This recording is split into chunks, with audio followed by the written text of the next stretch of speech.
against Brian Huffman. Josh was our 2nd overall seed with black-white tokens. Brian Huffman was our 7th overall seed on Jund. And we are in the middle of game 2 with Joshua Cho up a game. So it looks like Brian does have a Dark Confidant on the battlefield. He just revealed a Thoughtseize to it. However, Josh Cho with his Spirit Fingers there showing off that he is Hellbent. However, he does have a Bitter Blossom on the battlefield, and that is a very good Magic card. Yeah, not only that, but the Rest in Peace. The Rest in Peace really hoses the Jund deck. I mean, their Scavenging Oozes are just Grizzly Bears. Their Tarmogoyfs are just O1s. Some of the utility of Kolaghan's Command is lost. Josh is really showing how his deck is just set up to beat these other mid-range decks. Yeah, he's just been slicing through the field all day, or all weekend long, and it's been great to watch him battle. Yeah, and here it is. It's so easy for Josh to trade his resources for Brian's, but it's hard for Brian to trade his resources for Josh. What's actually interesting is that we see here a Bitter Blossom on one side and a Dark Confidant on the other. So both players are losing life and gaining resources, being creatures and cards. But it feels like Josh is in the better spot. Yeah, I think so. I mean, it's part of that is just the fact that Josh's creatures fly, and Josh's guaranteed attackers that can go through, whereas Brian can get blocked. And so that really sets Josh ahead in this situation where, other than the fact that he has flying creatures, they're kind of at parity. Ooh, and it looks like we've got a Lingering Souls as the draw for Joshua Cho. He's not able to flash it back, but 2/1/1s up front is going to be just good enough. So Brian Huffman does reveal a Wooded Foothills to his Dark Confidant. It looks like he does have at least one Lightning Bolt in his hand. If he happens to have another, this could just be game next turn, as Joshua Cho is going to go down to 6 in his upkeep from that Bitter Blossom trigger. Yeah, this is a very close game. Despite Josh being a little bit of ahead and having a trajectory that puts him even farther ahead, it's still, you know, a very close game, and with a Lightning Bolt or some other burn spell, Brian could steal it. So Josh is going to set some attackers here, and it looks like he's going to go down to 5. Which is a lot different than 4. 4 would be the magic number that he wants to avoid. Now on his turn, he's going to be able to attack Brian for 3 and put him at 3, and I guess he's just going to hope that that Dark Confidant's going to kill him. So it looks like we've got a Tarmogoyf from Brian, and he's just going to pass the turn. The saddest Tarmogoyf in the world. It's a 0/1 because of that Rest in Peace. So Josh is going to go down to 4. Now there's a chance that he just dies next turn. Yeah, if he doesn't kill Brian this turn and Brian doesn't flip anything that deals damage to him off the Confidant, Josh could get punked out of this game. So this is kind of close. Yeah, I'm kind of surprised that Josh didn't just put one of those. Oh, and he just drew more blockers. More blockers. Well, let's see. This is Brian's chance. This is Dark Confidant. What do we got? Oh, it's just a second Lightning Bolt. Oh, wow. Well, he's not even going to show him the one that was in his hand. He's just going to play the one that he revealed off of Bob. Yeah, wow. I wonder, so because there was another bolt on top, it didn't matter. But Josh did have the option of killing off that Dark Confidant and not taking the extra 2 damage. Yeah, very, very close. I wonder if Josh thinks that he made a misstep there, or if maybe he had just seen so many other cards that match that he had some reason to think that Lightning Bolts wouldn't be in the deck, which you can kind of make a reasonable assessment because there's not that many good targets for Lightning Bolt. I mean, Josh's deck is all tokens, and then, the pro-red creature. And so there's not that many good targets for Lightning Bolt, and you can reasonably assume that there's probably not going to be that many. So it looks like players are going to go back to their sideboard. Brian Huffman is going to take game 2, even it up at 1 apiece against Joshua Cho with his Jund deck against black-white tokens. Let's take a look at the sideboards and see if there's any things that we think should have happened or could potentially re-sideboard here. So Brian Huffman has a Thoughtseize, an Unravel the Aether, a Pyroclasm, an Ancient Grudge, 2 Kitchen Finks, 4 Fulminator Mage, a Painful Truths, a Shatterstorm, an Obstinate Baloth, a Knight of Souls Betrayal, and a Huntmaster of the Fells. What do you think is going to go on here? So I think the Pyroclasm and the Knights of Souls Betrayal are definitely cards that are great against this token strategy. I think he can also bring in Huntmaster of the Fells because it's just kind of good in mid-range mirrors, and you can also make the same argument for Painful Truths. And then you can also make an argument for Kitchen Finks and Fulminator Mage. I think the Kitchen Finks is more likely to come in because Josh only has a couple manlands and also the Vault of the Archangel, and Fulminators are usually not at their best. So it looks like Josh has 2 Duress, 3 Fulminator, a Disenchant, a Katakia, Warship, 3 Stony Silence, 2 Rest in Peace, and 2 Surgical Extraction. He did bring in those Rest in Peace. Do you think he's going to make any changes here? I think he's just going to have the Rest in Peace. I don't think any of the other cards are going to come in. I can totally see that. Now, both of these players seem to be very familiar with their decks. Things have been quite teched out a little bit, and if you want access to the latest tech, you can check out the StarCityGames.com newsletter. Now, this is your source for Magic the Gathering news. You can get the latest on the SCG Tour, watch the SCG Tour Match of the Week, receive exclusive deck lists and advice. You can catch up on all the event results, read an exclusive Cardboard Crack comic, and it's absolutely free to sign up. Go.starcitygames.com/newsletter. Yeah, and the newsletter features some of the best articles from the Star City website. Patrick Chapin wrote a really sweet article about a bunch of new brews with the upcoming set in Standard. Jerry Thompson wrote a really sweet article showcasing Grixis control deck with Gario's Vengeance. And, you know, if you want to stay up on the metagame, this is a great way to do it. So again, absolutely free. Sign up for that StarCityGames.com newsletter. Go.starcitygames.com/newsletter. It is your source for Magic the Gathering news.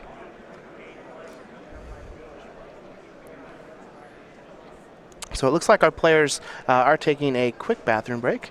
So we're going to come back to the booth so you can see some more CVM and Andrew Boswell. And why don't we take this time to go over some Oath of the Gatewatch spoilers. Oh, yeah, that's a great idea. So we've had quite a bit of action so far today. We haven't had a ton of time to go over some Oath of the Gatewatch spoilers. But I want to talk about Chandra Flamecaller. I think this is a very, very good card. It is a 6-mana Planeswalker, which means it needs to be a very, very good card. Yeah. However, we have some really sweet abilities. 4 red, 4 loyalty. You can +1. You get 2/3/1 red elemental creature tokens with haste, and then they die at the beginning of your end step. You can 0 and discard all the cards in your hand and then draw that many cards +1, or you can -X to do X damage to each creature. These are 3 awesome abilities, and I really love them all. Yeah, for sure. I mean, it's certainly not a card that you would want 4 of in your deck. It's just so expensive.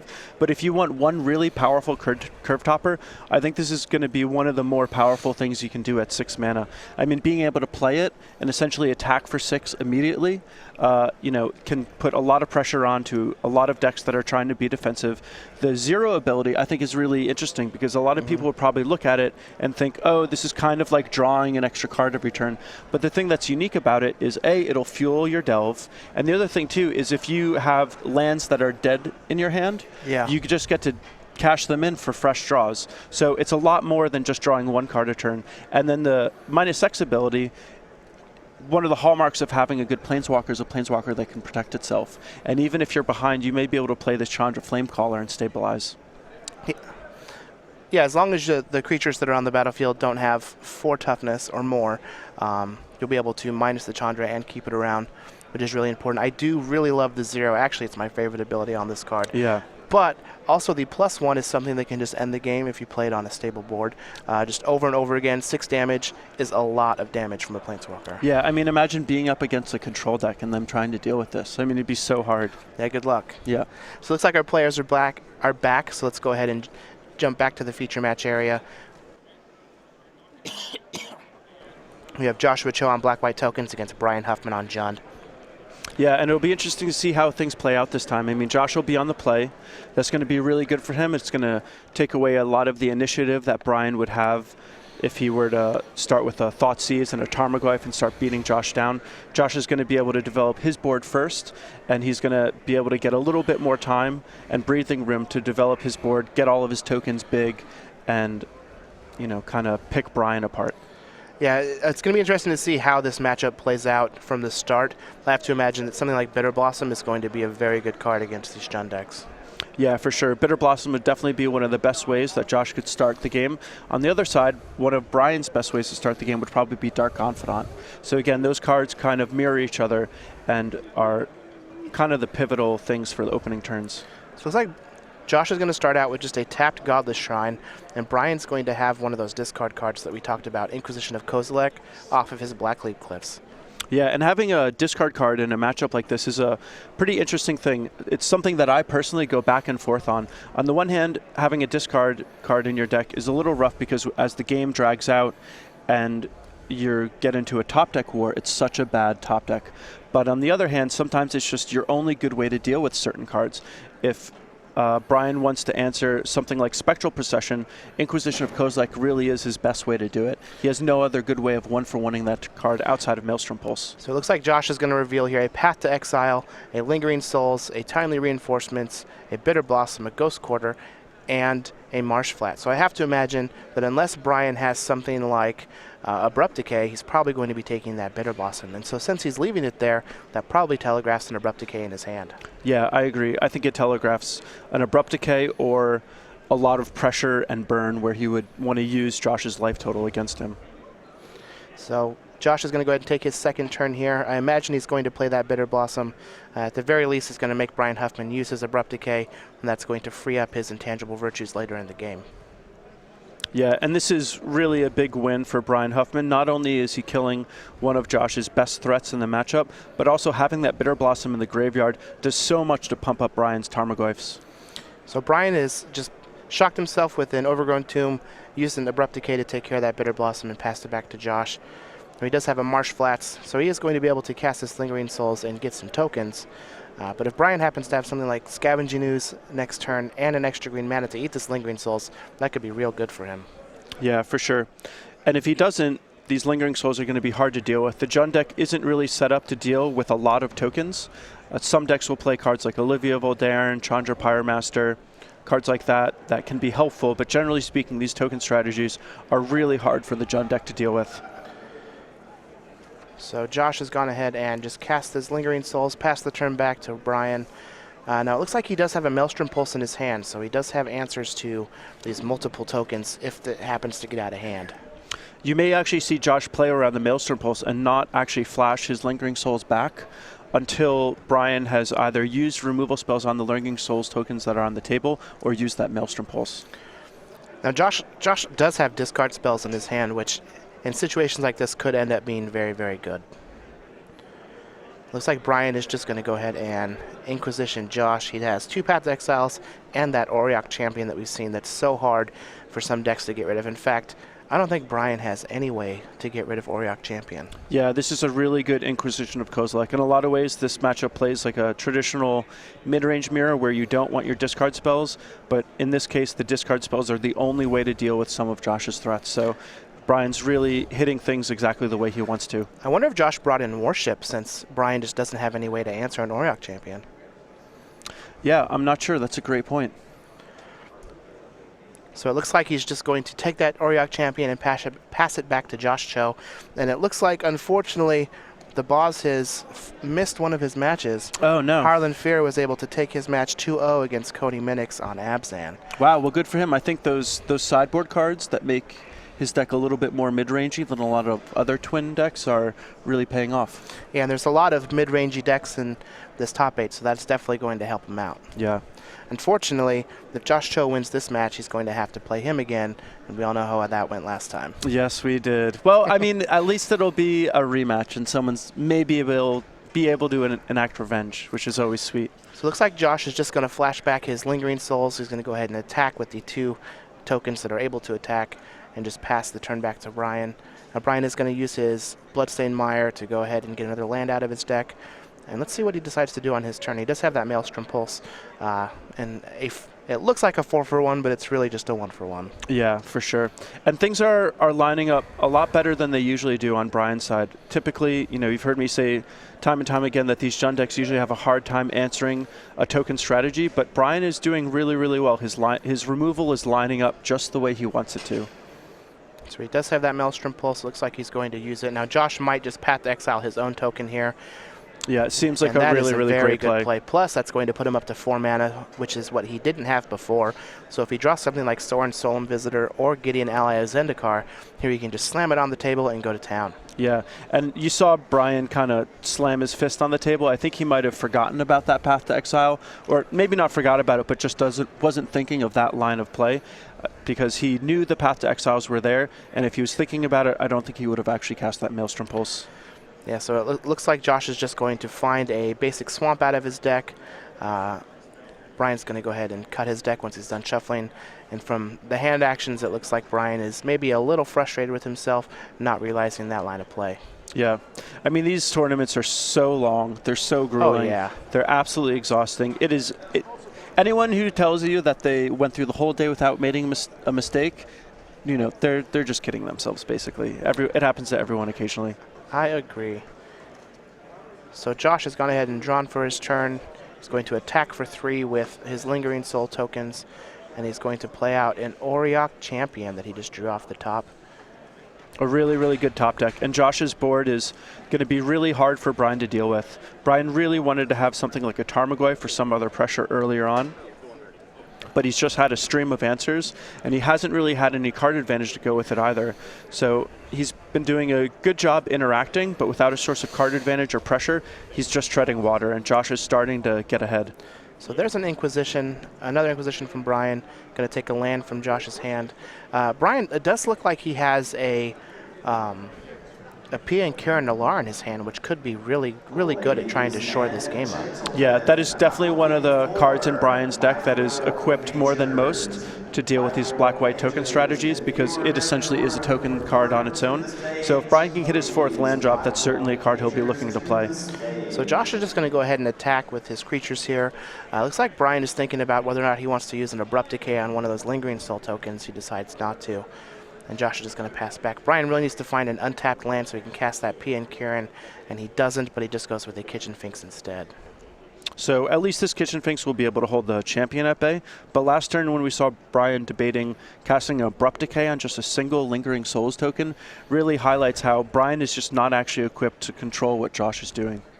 Yeah, I feel like if Josh happens to draw another Lingering Souls or maybe something like Spectral Procession, it might just put this game a little too far out of reach. Yeah, well, I mean, even just as it is, Josh is just ahead. He's able to attack Brian. Josh is also way ahead on life.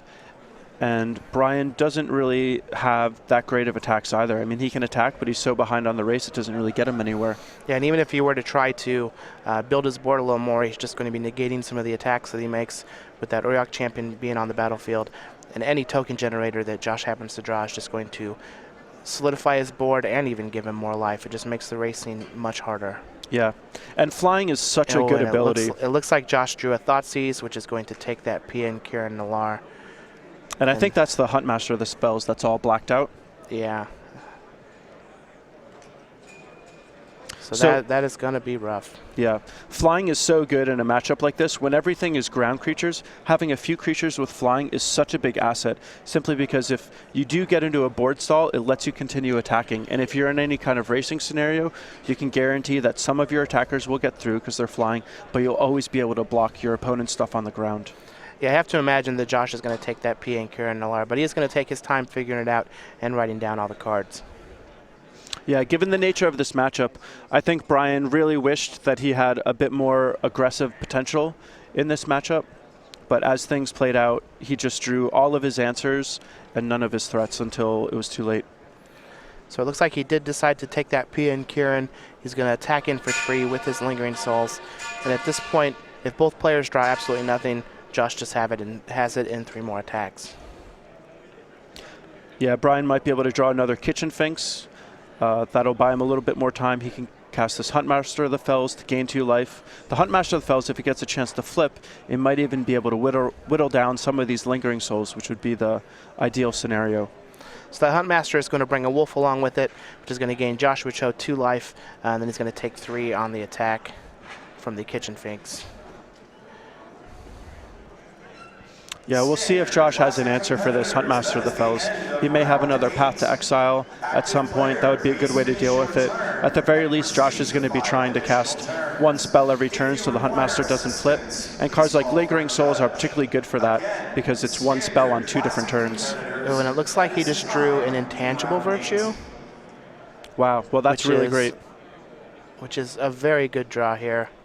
So he's going to be able to attack for 6, put Brian down to 1. He does have a Path to Exile, so he's just going to pass the turn and see what Brian does. I imagine if Brian just tries to pass the turn without casting anything, we might see a Path to Exile on that Huntmaster in his end step. But either way, all 3 of those soul tokens are lethal. And without another Maelstrom Pulse, Brian is just going to be dead on the next attack. Yeah, not a whole lot that Brian could do. I mean, he just didn't have any pressure going on, and Josh is just favored in these long, protracted games because the tokens are so hard for Brian to deal with. Yeah, just getting 2 and 3 and 4 threats out of one single card. There's just too much for an attrition one-for-one deck like Jund can handle. Yeah, exactly. I mean, if Brian had some of the other haymakers that Jund has access to, like Chandra or Olivia, he could just sort of machine gun things down. Or even I've seen some people play Bonfire of the Damned, which can be really exciting. But in this particular case, Brian doesn't have those cards. He's probably chosen other cards because they're more relevant in the metagame, because this black-white tokens deck isn't really one of the big players. So it looks like Josh is going to let that Huntmaster flip and kill one of his tokens. He is going to cast another Intangible Virtue off the top of his deck. And it looks like wow, Brian's going to have answers for both of those tokens. So Josh is kind of getting punished for letting that Huntmaster flip. Yeah, now it's going to flip back because 2 spells were played. Is there any chance that Josh has a different card in his hand? It might not be a Path to Exile, but I thought that it was. I thought he had 2 Path to Exile. So that Huntmaster is going to flip back, give him another wolf that's going to gain Josh another life. Yeah, so this is quite the turn of events. This is exactly what Brian needed. This Huntmaster of the Fells is gaining him life, buying him more time, developing his board some more, and the fact that when the first time it flips, it is able to deal 2 damage to something has really helped him control what Josh has done. So now Brian does have that Bloodstained Mire off to the side, but he can use that to activate his Raging Ravine if he just wanted to start attacking with some of his creatures.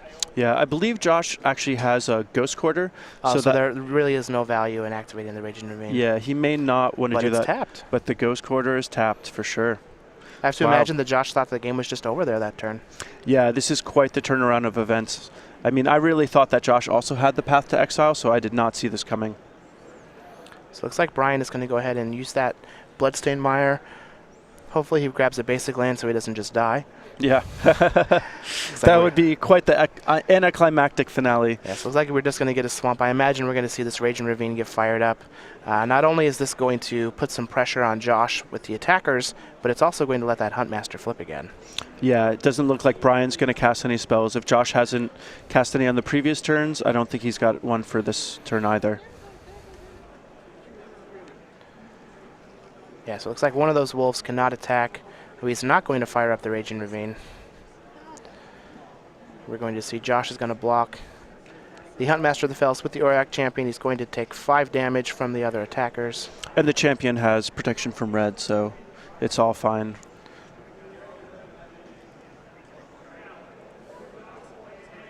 Yeah, I wonder why he didn't attack with his Raging Ravine. Yeah, I'm not exactly sure. So we do have the Huntmaster is going to flip. It's going to do 2 damage to Josh Cho. Will not be able to do 2 damage to the Auric Champion because it does have protection from red. So Josh really needs something like a Lingering Souls here, something that'll be multiple blockers and multiple attackers. So it looks like Josh has a Plains and a white card in his hand that turns out to be an Auric Champion. So it looks like he did not have a Path to Exile. So there wasn't something that we missed or that Josh missed. He just didn't have the card that we thought he had. So really rough for Josh. I mean, he was in such a good position. I guess the one thing that we can kind of take note, though, is Lingering Souls, while it was multiple attackers and it required multiple removal spells, despite the Lingering Souls being only 1 card, the fact that these Intangible Virtues don't really do anything without Lingering Souls tokens kind of leads to a certain level of parity between the 1-for-1 removal spells on those tokens.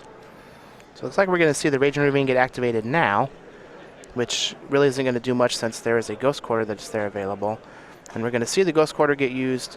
Josh is going to be able to make a couple blocks, but it looks like he is just dead on this attack. Yeah, the fact that the Huntmaster of the Fells, who's now the Ravager of the Fells, has Trample is super relevant because he's going to be able to trample over for a bunch of damage, and it doesn't look like Josh has any blocks that will allow him to live.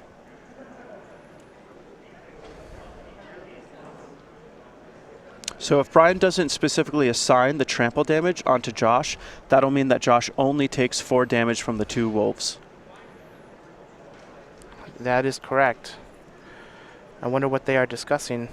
Seems to be some sort of discrepancy of the life totals. I believe if Brian just has the trample damage pass over, that it will... 1 of it has to go on to the creature, and then the rest of it can go on to Josh. So that would kill Josh, but we'll see where things are at with the players. Okay, so it could be that Brian, if Brian just said take 4, then Josh is going to live through this attack. And it kind of looks like he's living through this attack. Now, when you do have creatures with trample, you do have to assign the damage. So if you don't say anything, the default is that all of the damage will go to the creature. Yeah, this is pretty interesting. One thing that's unfortunate is I believe Josh has a hand, so Lingering Souls is still a top deck, but it looks like Josh is not going to get what he needs and lose this match anyway. Yeah, so it looks like Brian is going to take it over Josh Cho. So Jund is going to be victorious, and the boss is going to be 2 for 2 on his picks. Yeah, I mean, with these players, they're all so great. I guess it just comes down to the fact that the deck choice doesn't matter a whole lot. They're all just great players and in a great field. You know, your win ratio is always going to be around 50-50. So it looks like our top 4 is going to be Bob Huang on on his Goryo's Vengeance deck against Bradley Carpenter on Abzan.